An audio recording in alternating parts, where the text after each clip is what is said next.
Ladies and gentlemen, boys and girls, welcome back to the Mixed Martial Arts channel. We're here today for a prediction video for UFC 313, Alex Pereira versus Magomed Ankalaev. So, as I say with every single prediction video, you can find the chapters on the timeline below or check the description if they're not there. And I will say that the main card of this event, obviously, is going to be very well predicted. Not that I'm going to be right for sure, but I'm going to have a lot of things to go off in my own experience. It's going to be very intelligible and knowledgeable, but the closer we get to the bottom of the prelims, as I always say, cut me some slack. I am going to give you my prelim and my prediction, and I'm going to make my best attempt at reasoning for that prediction. But don't hate me if some guy with one fight in the UFC loses and gets fraud checked when I thought that he might have had an okay decision performance. You understand what I'm saying? So we're going to get straight into it with the main event of Alex Pereira versus Magomed Ankalaev.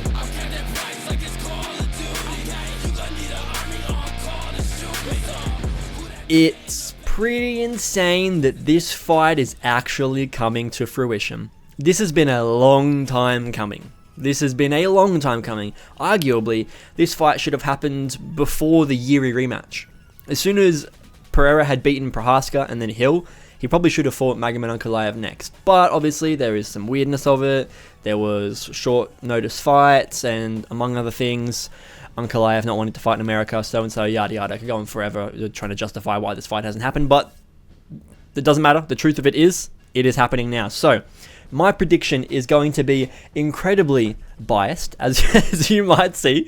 I'm still going to give a thought-out prediction on it, and I'll get straight into it rather than just yapping about it. But I just want to say, you know who I'm picking, but I ain't going to be a dumbass and just say Alex Pereira by aura merchant, in round 7. That's not going to happen, obviously. But if I am to actually make a prediction about this fight, so the whole threat that everyone's talking about, that everybody wants to act like is the story of this fight, is Pereira left hook, Ankalaev takedown. That's like the one weapon that Pereira has is his left hook, or his striking in general, but left hook being the most dangerous part of it. And as if Ankalaev is just going to shoot takedowns on Pereira from the jump as well, round 1. Just immediately shoot on Pereira. He should. He certainly should. Do you know who else should have done that? Yuri Prohaska. You know who else should have done that? Khalil Roundtree. You know who else should have done that? Every single person that Alex Pereira has ever fought. But they don't, besides Jan Blachowicz, who arguably almost beat him by doing that, or Pereira, or Adesanya, who almost beat him by doing that as well. But that's not going to happen. Ankalaev may wrestle eventually. That's what I want to say. Round 2 and onwards, I, if anything, expect takedowns. 100% from Ankalaev. Round 1, it could happen, but I'm going to go ahead and say that it's not going to be the first choice for Ankalaev. And that isn't really a super, insightful thing to say, because Ankalaev has been saying for a long time, I will knock him out, I will stand with him. But I'm wanting to reinforce that, because a lot of people, now that we're getting close to the fight, are reverting to their opinion, the previous, not opinion, but the previous take on this fight being that Pereira is going to get wrestle fucked, Ankalaev's going to shoot on him immediately and sub him in round 1 or 2. That is just so far from realistic. Okay? First of all, Alex Pereira's grappling has barely been tested in the UFC at all, besides Adesanya and Jan Blachowicz. I think he may have ended up in a grappling sequence with someone else in his UFC career. But other than that, that's it. Izzy actually made him spend a lot of time grappling. Like a lot. And Blachowicz made him spend a lot of time grappling too. After that, ever since he got that title at light heavyweight, everyone's just fucking hypnotized by the aura, and they just refuse to shoot a takedown. It's like they've literally forgotten what all their training has led them to this day to do. They suddenly can only throw kicks and punches and knees and elbows. No such thing as a double leg or a single leg anymore. But Ankalaev will shoot takedowns, just not straight away, man.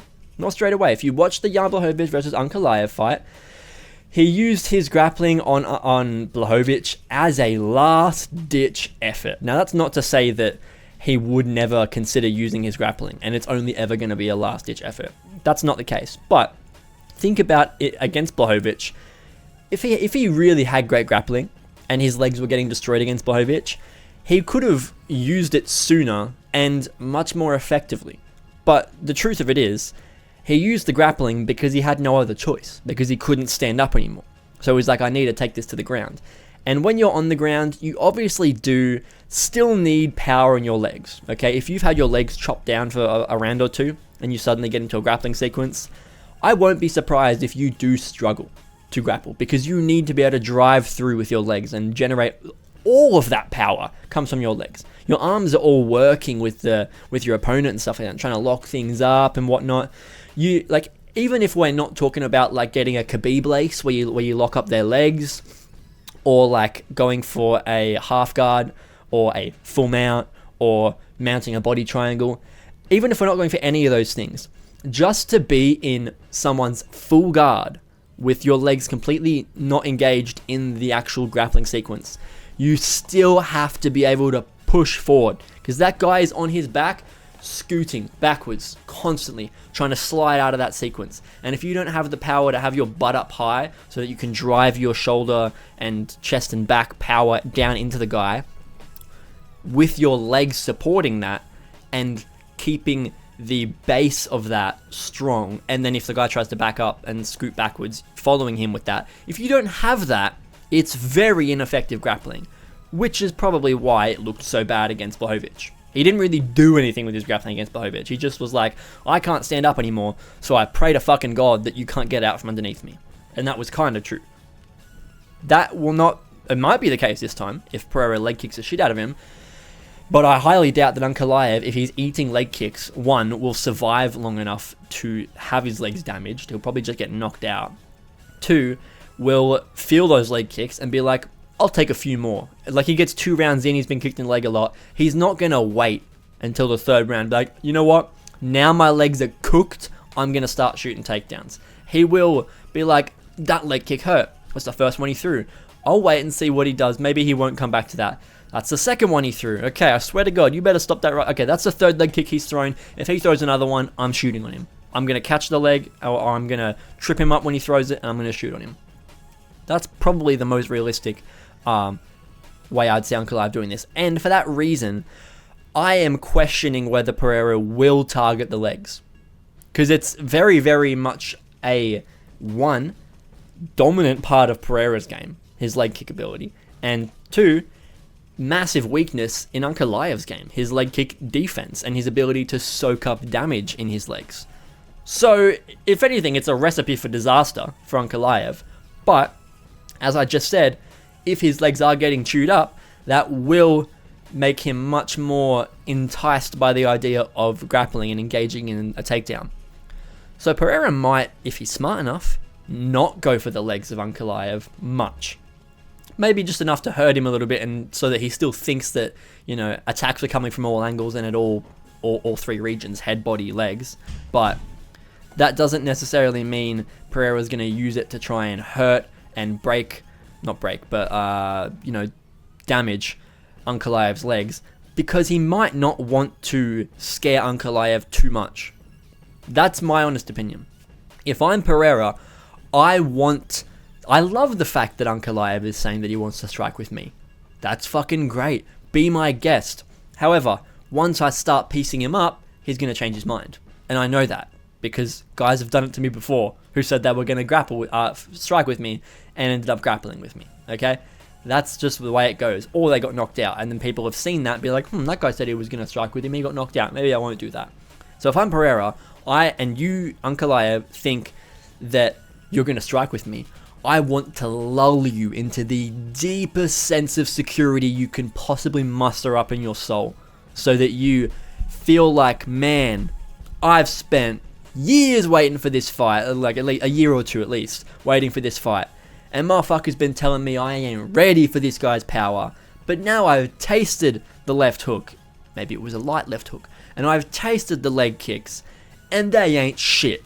So I am confident. And I'm going to either throw out my game plan or get more aggressive with it, / bring into play the game plan that he likely will. A fighter's never going to have one game plan. They'll have the game plan that they're going with.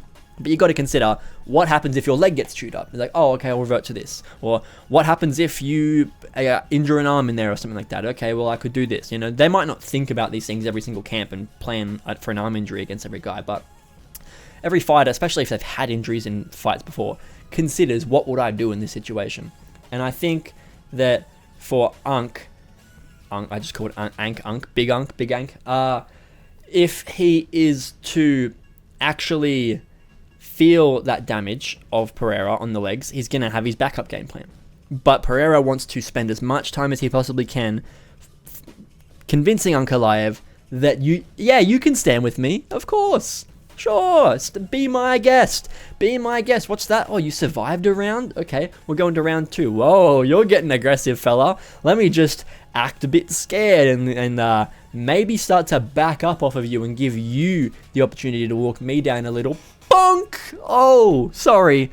Did I just drop a left hook on your fucking chin? That's what I think is going to happen.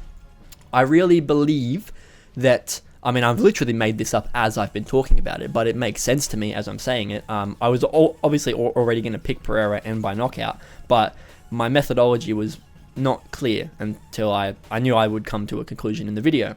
I think that Ankalaev will consider takedowns and maybe even go for them in the first round. Maybe, but unlikely.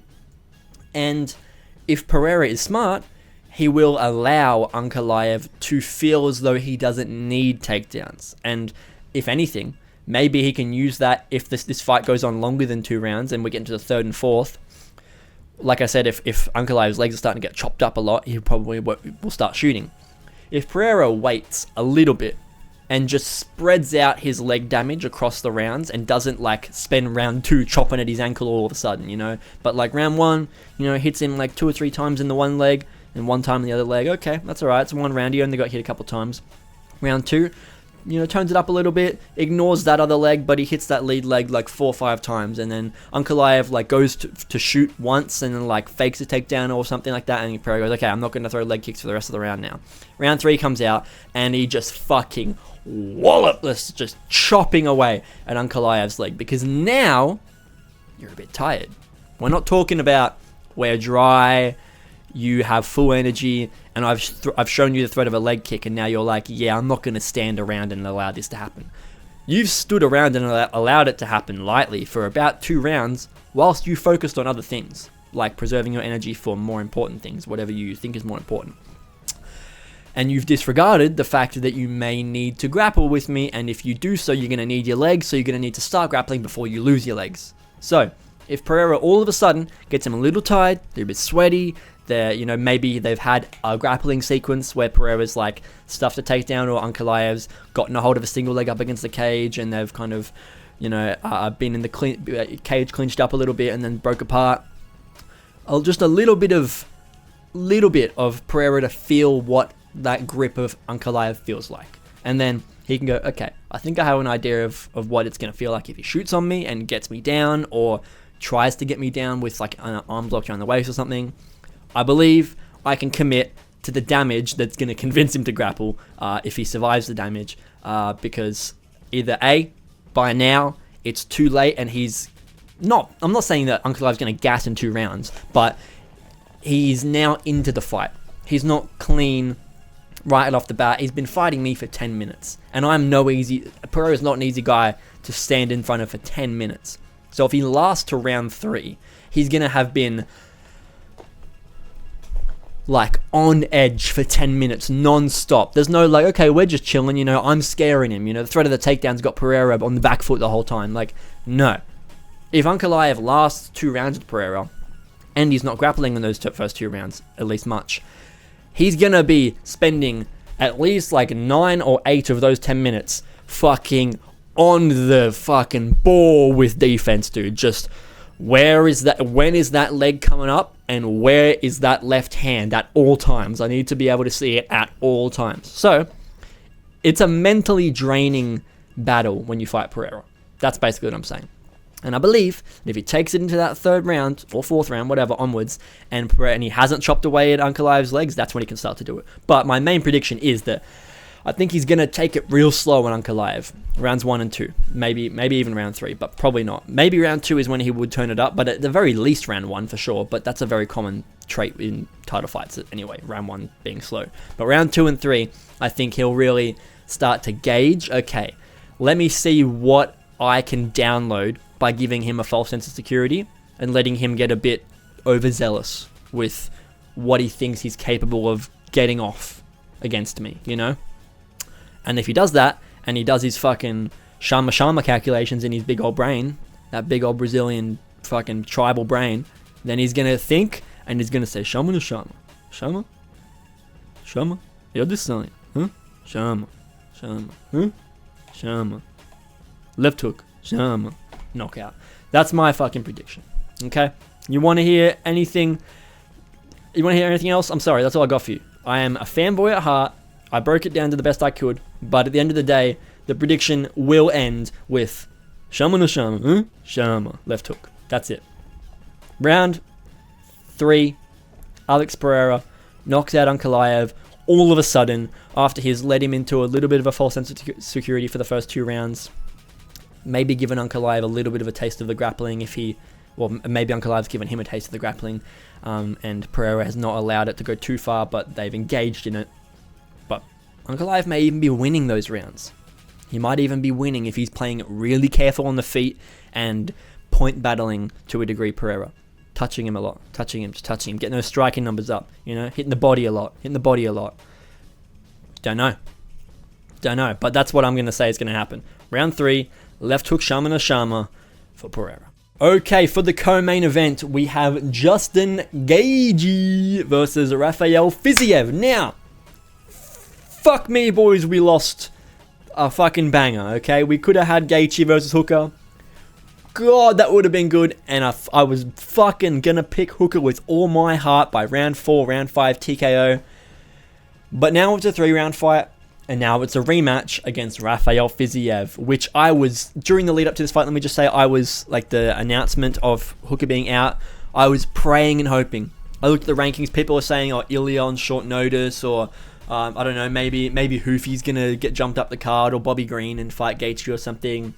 People were talking about Poirier. Poirier can't make that weight cut on short notice. Someone said that Gamrot might get it. I was immediately, the moment I heard Dan Hooker was out, I'm like, Fiziev has been trying to get a fight for months, and no one will fight him. He's back off his injury. No one will fight him. This is a situation where someone doesn't have to be given a contract and think about it, and because if this fight comes up, Gaethje versus Fiziev 2, okay, just without Dan Hooker being on the table in the first place, Gaethje doesn't say yes. Gaethje doesn't say yes. He's got nothing to gain from fighting Fiziev again, like 2 fights removed from their original fight, okay? But short notice, Gaethje's obviously like, I'm not going to let the fans just lose out on the fight, and I want to fight. So this is perfect for me, because I think that this is the best possible person we could have replacing Dan Hooker in lightweight division. Anyway, I'm going to pick Rafael Fiziev. It's a fucking bit of a wild pick because he's been out for 18 months. He had an ACL injury. It's on short notice. And he's been preparing a lot, but to be fair, it's not like he's been completely out of camp or anything like that. He's not been in a fight camp.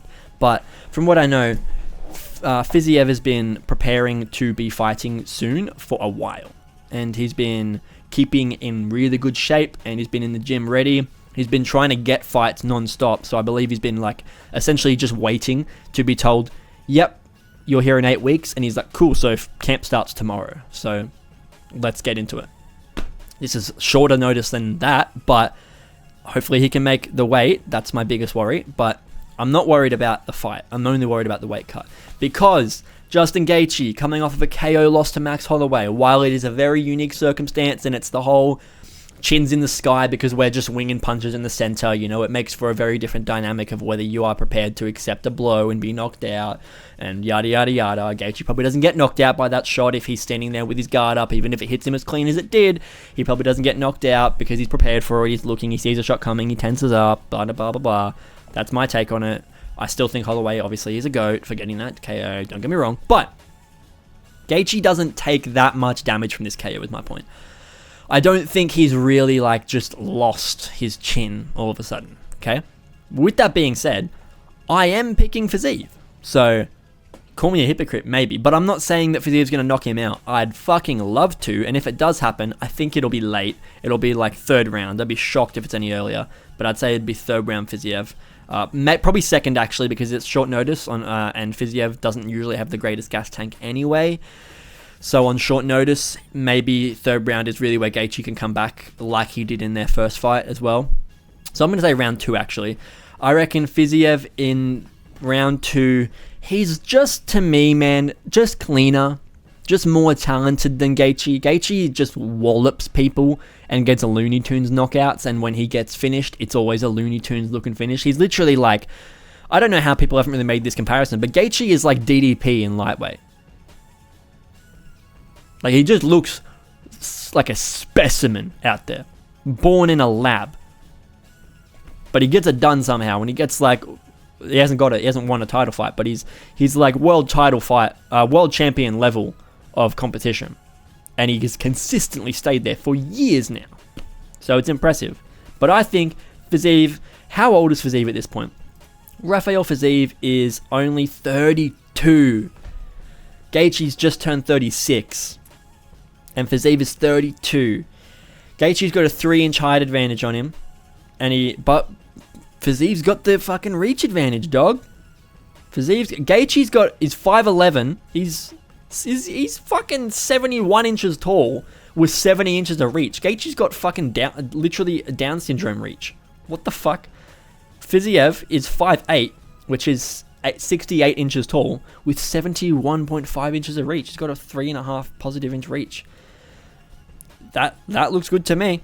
That looks good to me. And yeah, so if we look at Fiziev's record, man, he fucking beat Bobby Green, beat Brad Riddell, beat RDA, then he fought Gaethje, okay?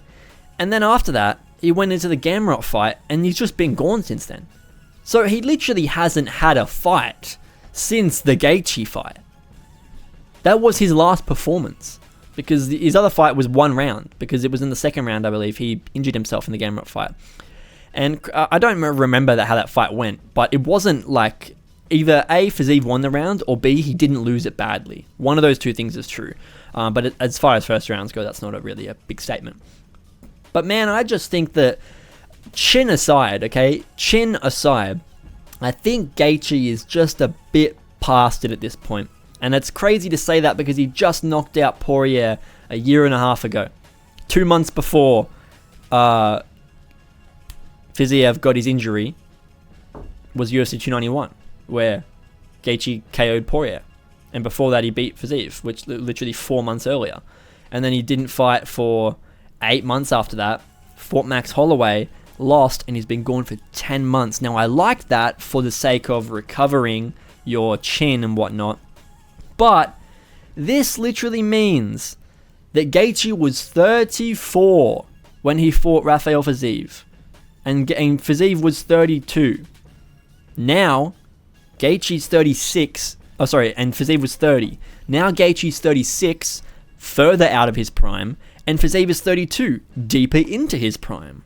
Granted, he's been out of the octagon for a while. He's going to have that ring rust. He's going to be lacking the experience currently. But I think, it favors Fiziev to be coming in here on short notice. Not for the sake of cardio, not for the sake of fight preparation, but for the sake of Gaethje's fought you before. He would know exactly how to prepare for you again if he knew you were going to rematch. He's like, cool, I know how we did fight camp last time. It worked. And now I know more about him, so we can make this camp very, very meticulously particular to Fiziev. But now it's, okay, I've got a week and 5 days to suddenly change up from Dan Hooker, tall-ass volume striker who only shows punches and body kicks, to Rafael Fiziev, a short, stocky power puncher who throws nasty, heavy kicks and is flexible as fuck, has good grappling comparatively compared to Dan Hooker. It's a very different style. Like I said, if he had a full camp, he would have had time to prepare for Fiziev easily. But because he's been preparing for Dan Hooker and he's suddenly switching to Rafael Fiziev, I think that favors Fiziev. So I'm going to go ahead here and say, like I mentioned earlier, I think Rafael Fiziev gets this one done against Justin Gaethje. I'm not picking a finish just because of the short notice, aspect of it.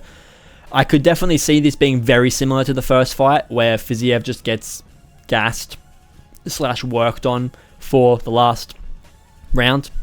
It could even happen in the second round. I doubt it, but it's possible with Fiziev not being known for a gas tank and then now being on short notice. But I'm sure that he's been just meticulously preparing for this fight, for a while now. I'm pretty sure Fiziev said he was ready to fight in like October last year or something. It's been like 6 months that he's been back from his injury and just not able to get a fight.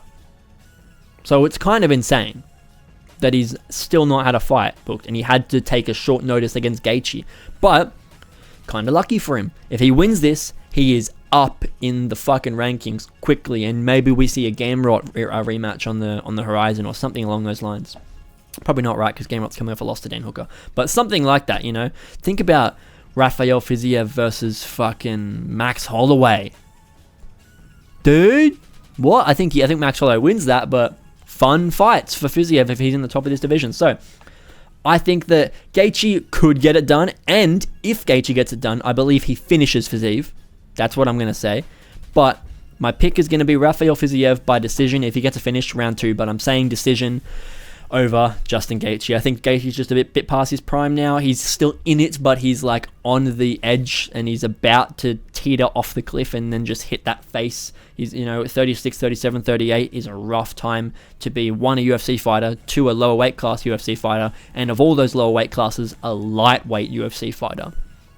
Tough. If he loses this one, he's only going to be fighting killers from now on. Like, if he loses to Fiziev, he might retire, but if he doesn't, he's fighting fucking Joel Alvarez coming off a win to Benoit Saint Denis, or an up-and-coming fucking, I don't know, who else is in the bottom of the lightweight rankings right now? Paddy Pimblett coming off a win over Chandler or something. You know what I mean? So, we'll see. I'd like to see a Gaethje come back, not come back win, but Gaethje come back and get a win. That'd be entertaining, but I ultimately want him to lose because I don't want them to give him a title fight with Makhachev off of one fucking win after he just lost by KO. So, Rafael Fiziev by unanimous decision. Maybe split, to be fair. It was a split. It was a majority last time, but Rafael Fiziev by decision. Okay, moving down the card. Jalin Turner versus Ignacio Bahamondes. I think Jalin Turner is soy. So, to put it lightly, as a soy boy myself, I think I am quite the adjudicator to be labeling Jalin Turner with this title. Jalin Turner, I think, is soy. He is not built for this, not division, I don't want to say, not sport, but is not built for this level of talent. Because he loses all of his big fights. He does. He loses all the big fights, and it's not in impressive ways. He gets done badly. I'll tell you one thing that was impressive. Jalin Turner versus Dan Hooker was very impressive. He lost that fight. That was very impressive. That's a fucking mental performance against Dan Hooker. Arguably, Dan Hooker is more impressive in his performance because of surviving those injuries, broken arm and a shattered orbital, and he still fucking fought on and won the fight. But my point being, Jalin Turner just loses these fights, man. So he lost a split decision to Gamrot, then he lost a split decision to Dan Hooker. He beat Bobby Green, and then he just got ground and pound finished by Renato Moicano. And what happened to Jalin Turner before that? Before that, he was on a Josh Kulabau, Brock Weaver, Uros Medic, Jamie Malarkey, Brad Riddell streak, all by finishes. And then since then, he's gone split decision loss, misses weight against Dan Hooker, split decision loss to him, beats Bobby Green on short notice. Bobby Green stepped in last minute. That fight was meant to be someone else. I don't remember. That was meant to be Dan Hooker versus Bobby Green, actually, now that I mention it, yeah. And Dan Hooker, again, fucking pulled out with a broken arm at that point in time, too. And then he goes and fights Moicano, and that's a full camp fight. And he fucking loses by round 2, ground and pound, bro. He got TKO'd by Moicano. For those of you who don't know, Jalin Turner was Moicano's first ever KO TKO victory. He only had submissions and decision wins on his record before fighting Jalin Turner. And he got a doctor stoppage was against Benoit Saint-Denis, which counts as a TKO. But Jalin Turner is the only actual TKO that Moicano's ever got. I'm a Moicano fan, but Moicano ain't got power like that. You know, it's just not his game. And he did it to Jalin Turner. Just fucking saying, man. So he lost to Vicente Luque. Obviously, he used to be at welterweight, so that's a fair loss to have. It's a good loss to have as well. And he lost to Matt Favola by decision when he moved down to lightweight. But after he went 1, 2, 3, 4, 5 in a row at lightweight, and now he's 1-3 in his last 4. On the other hand, Ignacio Bahamondes, dude. Okay? Bar his 2 losses. Comes into the UFC after the Contender Series win and loses to John McDessie by split decision. Okay? Not great, but split decision. You didn't get finished or anything like that. Then he brutalizes Roosevelt Roberts. Okay? Chokes out Rongju. Beats up Trey Ogden. Loses a decision to Ludovic Klein, which is an aging very well win for both of them. It's aging as a good loss for Ignacio Bahamondes, and it's aging as a good win for Ludovic Klein. Then he goes out, round 1 head kick KO over Christos Giagos, round 1 finish over Manuel Torres at the Sphere card, UFC 306. And that was a brutal ass finish if you saw that. Same with the Christos Giagos fight. At this point, I just believe that, and he's 27, he's younger than Jalin Turner by 2 years, and he's the same height as him with 75.5 inches of reach, which Jalin Turner has the exact same, to be fair. Same height, same reach, just 2 years younger for Bahamondes. I feel like Bahamondes is just less soy. He's got more pop in his shots. He can accept more damage. He doesn't buckle to shots that much. It's just, to me, Bahamondes is just literally a better version of Jalin Turner. They're very similar. Bahamondes is just a better Jalin Turner, in my opinion. So I'm picking Bahamondes by knockout. And I'm going to say, you know, I really want to pick first round, but I can't bring myself to do it over Jalin Turner. He's not that bad. He's good, but he's not that bad. But I'm going to say round 2. Ignacio Bahamondes by round 2 knockout over Jalin Turner. Okay, down from this one. I apologize for this to be as unresearched of a prediction as it's going to be, for this being the fourth fight on the main card. But Amanda Lemos versus Iasmin Lucindo. I'm sorry. I've literally never seen a Iasmin Lucindo fight. I've seen them, but I've never watched one. Who was the Marina Rodriguez at UFC 307? I saw it. I don't remember any of it. I know that she grapples a lot. I remember that's like the reason it went to a split decision. She had a lot of grappling time. That's it. But if I look at her record, since she got to the UFC in 2022, she lost to Yasmin Yaregui in her debut by decision. I feel like that might have been a short notice replacement as well. And then she beats Brogan Walker by decision, Poliana Viana by round 2 arm triangle, and she beats Carolina Kowalkiewicz, I can't pronounce that. And then she beats Marina Rodriguez, both in decisions. Now, Amanda Lemos is a bit of a veteran in the division, I guess you could say. However, the biggest issue with me I'm going to have is, I'll get to it in a sec. Currently, in the UFC, she's 8-4. So she went loss in her first fight. Win, lost to Andrade.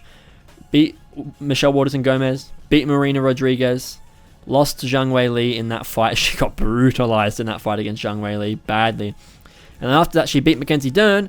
And then after that, she just lost by armbar to Verna Jandiroba. Now, she's a decent vet in this division, okay? Amanda Lemos has got some talent to her. I'll admit that much. She's 5'4", with a 65-inch reach. Iasmin Lucindo is 5'3", with a 66-inch reach. Not bad.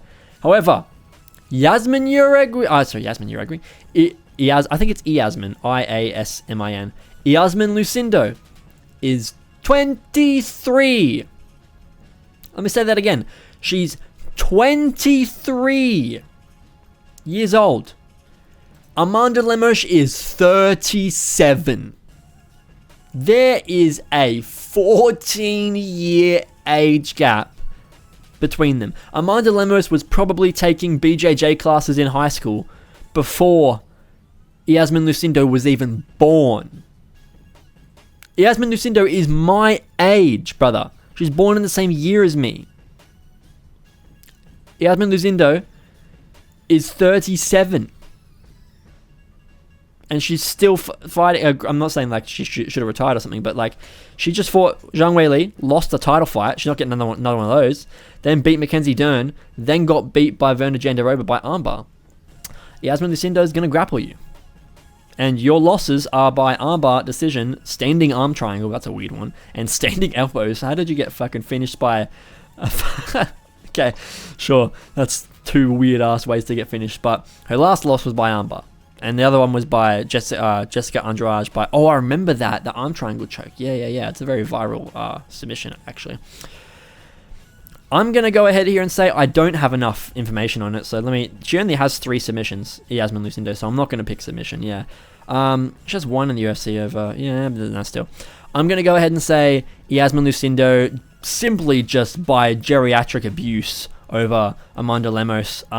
Gets it done by decision. Okay, next we have the Aura Merchant of all Aura Merchants versus the man that refers to his fighting style as Hood. Bobby Green versus Mauricio Ruffy. This one is fucking easy for me, guys. I don't know about you, but this one's fucking easy for me. One guy is 5'10" with a 71-inch reach. That would be Bobby Green. The other guy...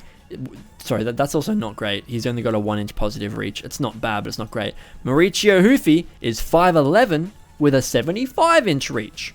That's a 4-inch positive ape index. Very nice.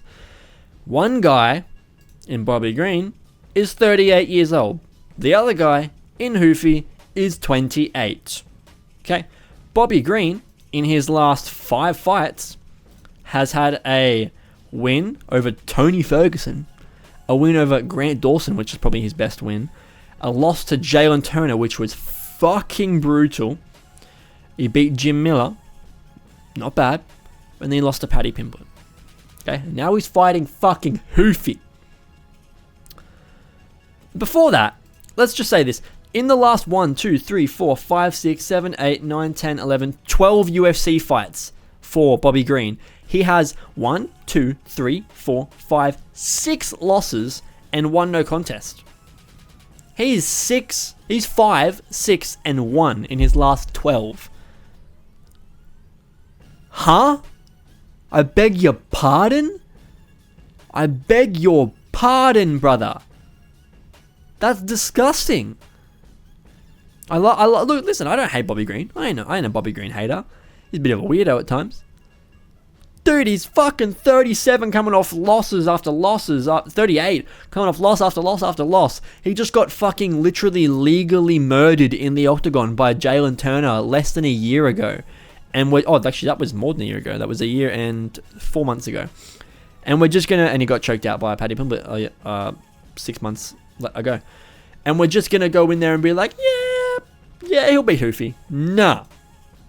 Ruffy's last 5 fights were a round 1 knockout over an 11-6 guy, a round 2 knockout over a 41-8 guy. Hold the fucking phone.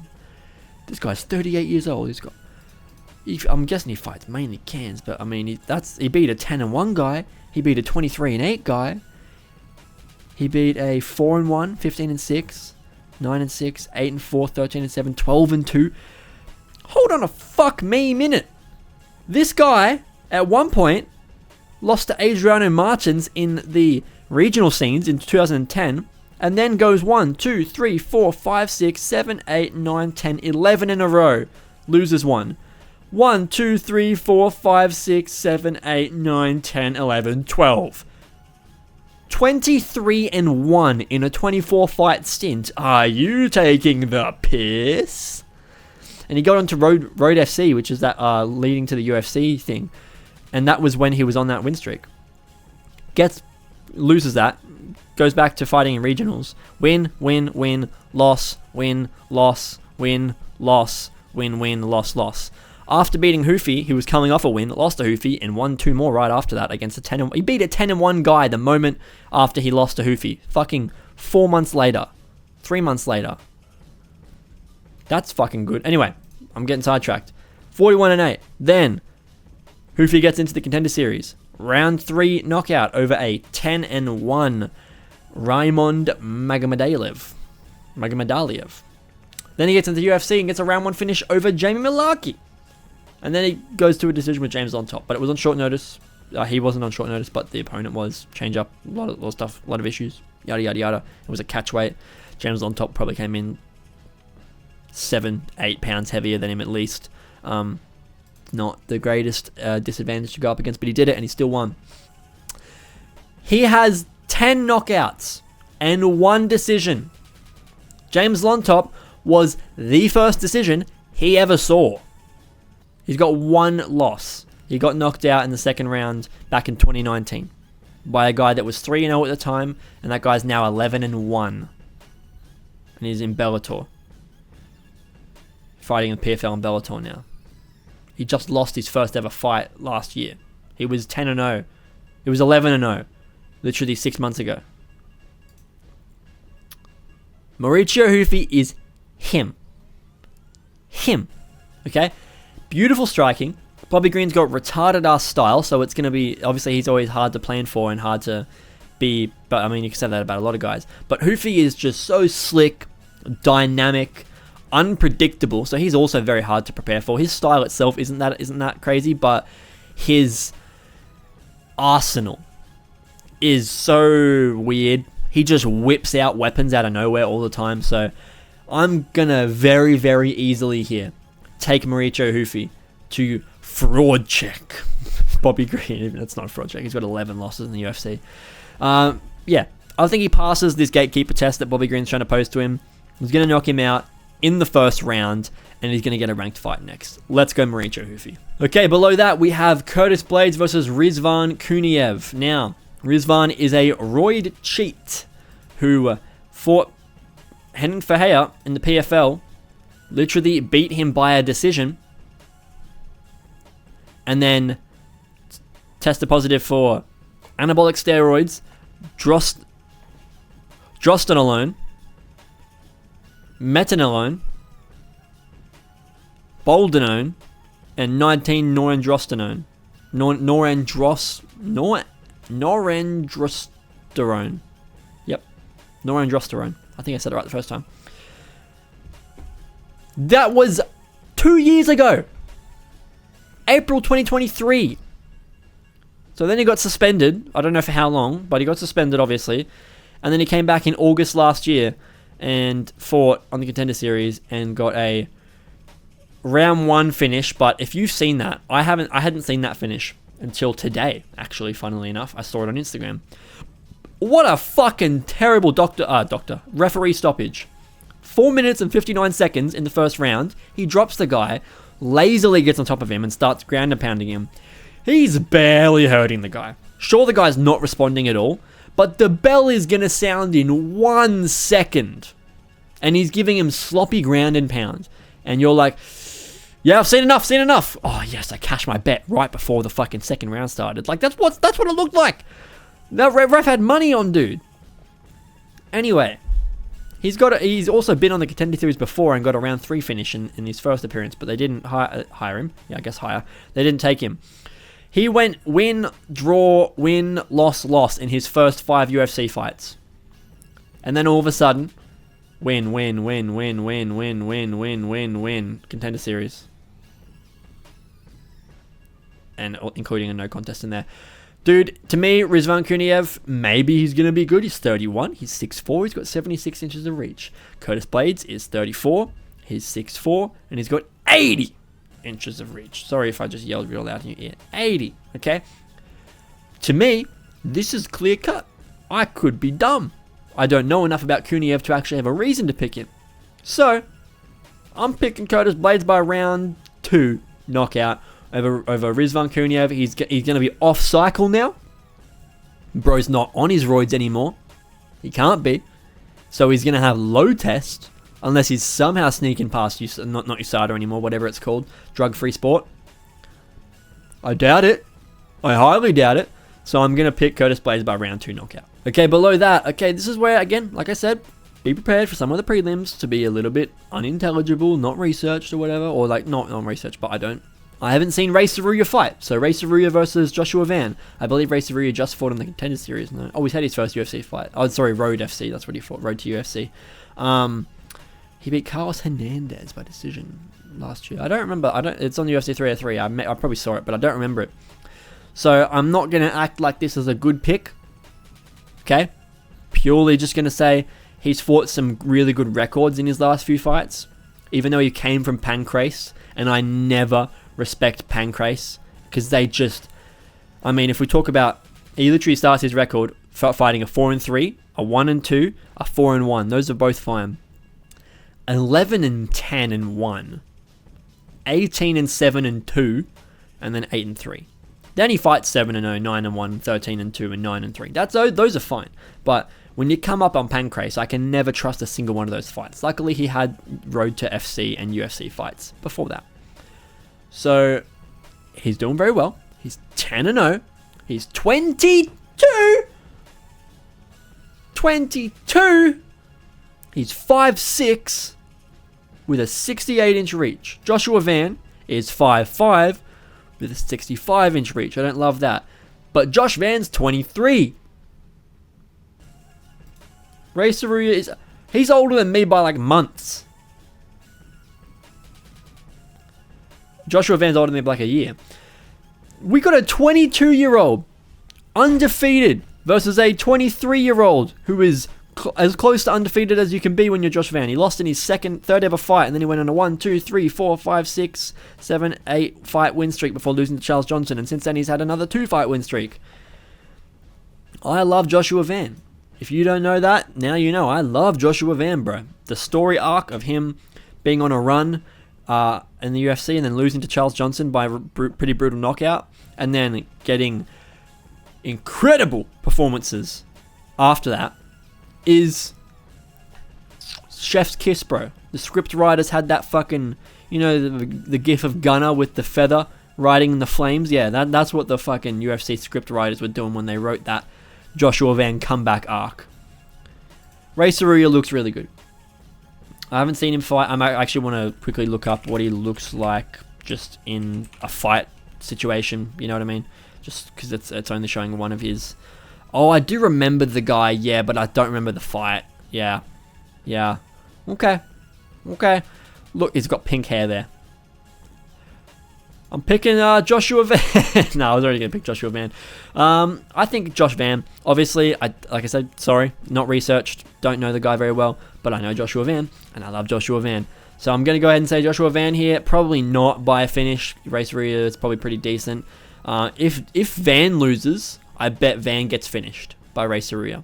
But I believe that Joshua Van's going to get this one done by a decision. Okay, below that we have a bit of an underrated banger here on the prelims, if I don't mind saying so myself. This is probably the last good fight that we have on the card in terms of things I can give good predictions on. So, Brunno Ferreira versus Armen Petrosyan. Striking. Not masterclass, because it's going to be the sloppiest bar fight you've ever seen in your life. But prowess is the word. This fight will be beautiful. Okay, it's probably going to last a round and a half. Alright? Because Brunno Ferreira is probably going to absolutely fucking curb stomp Armen Petrosyan, if you ask me. Okay? Petrosyan's good. Don't get me wrong. And he went toe to toe with Shara Bullet, and then Shara didn't finish him until that third round, right? Or maybe it was the second round he finished him in. Yeah, he went excuse me. He went toe to toe with Shara Bullet. Okay, and that's I know he just lost to MVP, but still, that was a great fight, and he was doing well against Shara Bullet. Brunno Ferreira, I mean, look, he lost to Abus Magomedov. He got choked out by him at UFC 308. That was on the same card. They both fought on the same card. Right? Or am I dumb? That wasn't the same card. Yes, it was. But before that, he literally came into the Contender Series, round 1 knockout. Came into the UFC, knocked out RoboCop in round 1. Do you know how insane of a fucking piece of history that is to have on your resume? Round 1 KO over RoboCop, and he slumped him too. It wasn't just like a TKO, a ground and pound, he couldn't respond, non-intelligent defense. He slumped RoboCop, cuz. Nursultan Ruziboev knocks him out in the first round. Damn. Unlucky. But that was Ruziboev's entry to the UFC, and Ruziboev has since been okay at times, bad at other times, but that was like the, whoa, Ruziboev's him, and it was a very quick knockout. And the height disadvantage was insane. Ruziboev is 6'5", Bruno Ferreira is 5'10". 7-inch height disadvantage. Don't even want to know what the reach disadvantage was. Then he knocks out Phil Hawes in the first round. Very nice. Then he knocks out Dustin Stoltzfus in the first round. Very nice. And then he loses to Abus Magomedov in round 3 because he kind of gassed out a little bit. But Armen Petrosyan ain't Abus Magomedov. He ain't going to grapple you and choke you out. He's going to stand and bang with you. And if you stand and bang with Bruno Ferreira, you end up banging your head on the fucking canvas. So I'm picking Bruno Ferreira by round 1 KO by fucking Looney Tunes teep kick. No, not teep kick to the face. Doesn't really throw teep kicks. What does he throw? Flying knee. He flying kneed Phil Horse. So yeah, I'm gonna say maybe not a flying knee, but a knee knockout, which is a random one. Like I'm not really confident that's gonna happen, but I'm gonna call knee. But I am gonna say with confidence Bruno Ferreira by round 1 knockout. Alex Morono versus Carlos Leal. Carlos Leal by round 2 KO. Alex Morono is the unk of unks, and look, I hate to be disrespectful, alright? He's got 13 wins in the UFC. I've never watched a fight as bad as Nico Price versus Alex Morono. Looked like two drunk uncles at a fucking barbecue that didn't actually want to hurt each other. They just wanted the wives to feel like they were fighting and get worried and step in and split them up. Brother, that's literally one of the lowest level UFC fights I have ever watched. Nico Price versus Alex Morono. I'd tell you to go watch it, but don't. Don't. It's not good. So, he's 34. He's on a 2-fight loss streak. To be fair, he hasn't been finished in a while. He's been finished only 2 times in the UFC. Fair. But one was Chaos Williams knocked him out in 2020, and then he got knocked out by Ponzinibbio in 2022. But in his last 6 fights, he's lost 4. And he's 34 years old. He's not even like that far past his prime. He's just not good. He's 5'11", 72 inches of reach. I don't even know why I'm doing the statistics, but here we go. They're both 5'11" with 72 inches of reach, okay? And Carlos Leal's 30, so that's better for him. Carlos Leal came into the UFC, honestly, probably pretty roided up from what we can tell. But he came into the UFC and lost to Rinat Fakhretdinov, but he didn't. He beat Rinat, arguably 3-0, probably 2-1. Got robbed horrendously. Alex Morono just had a fight after that, with Nico Price. He fought D-Rod, and he went to a split decision with D-Rod.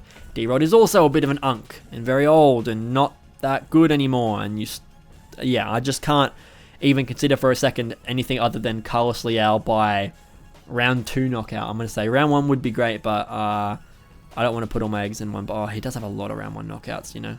Carlos Leal by round 1 knockout. All right, below that we have Mairon Santos. Finally, bro is fucking fighting in the UFC again. Finally, dude. He's up against Francis Marshall. Here we go. Francis Marshall is 2-2 in the UFC. He got a knockout over Marcelo Rojo. And then he lost it by split decision to William Gomez. And then he got knocked out by Isaac Dalgarian. It's a bit of a rough one. And then he won a split decision to Denis Bazookia. Oh, that's all I need to know. You went to a split decision with Denis Bazookia. Cool. Mairon Santos got a round 2 actually, knockout over Khan Offley. It was fucking brutal. He won both of his fights in the Contender Series by decision. Before that, he had lost to Dan Argueta by ground and pound in 2022. This was when Dan Argueta was undefeated, however. So that's a bit of a weird loss, but, you know, tis what tis, to be honest. Oh my god, Jesus Christ. Fucking hell. Sorry, Dan Argueda's record is so fucking ugly.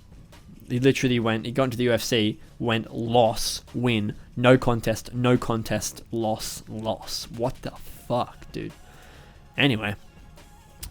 Other than Dan Argueda, Mairon Santos ain't lost a fight. He's 14-1.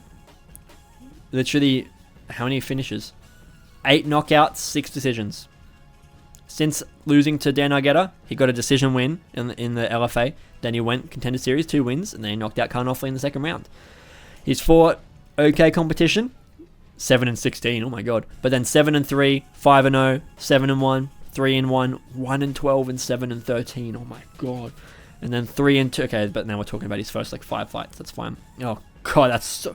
You fought 1-12 when you were 6-0. That's mental. And you took a 7-13 guy to the 3rd round when you were 5-0. Oh dear.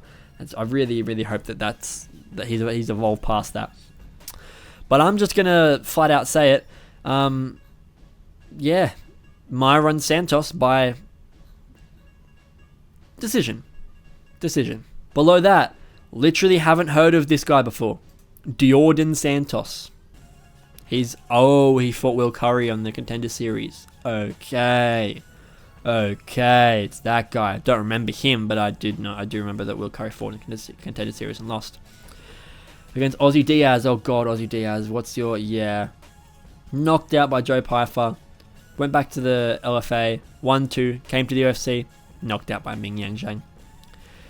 He's got two fights in the UFC. Oh, well, one's a Contender Series fight, one's a UFC fight, but they're both very high-level UFC fighters. Lost to both of them by brutal knockout. Djorden Santos. He's got a win over Rodolfo Vieira. Oh, no, that's a different... Oh, sorry, that says Rodolfo Oliveira. My bad.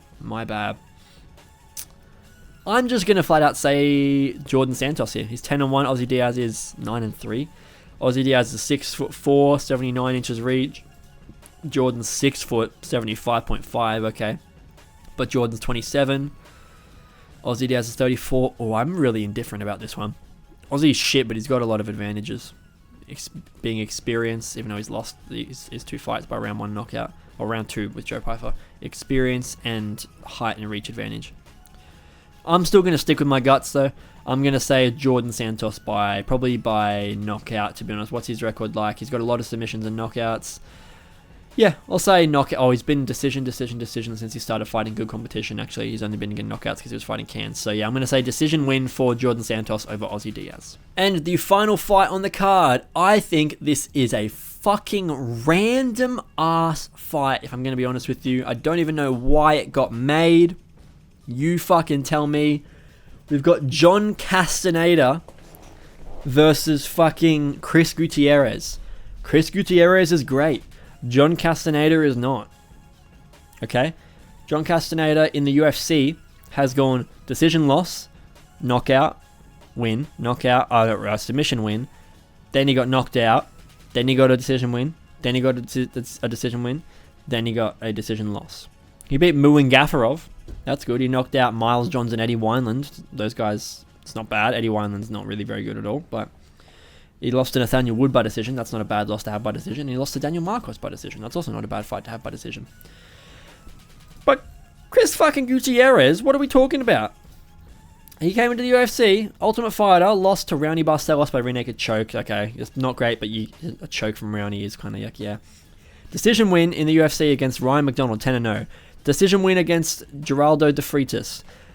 Knocked out, leg kick finished Vince Morales. A draw with Cody Djorden. That's interesting. I didn't know that Djorden fought at bantamweight previously. Fair enough.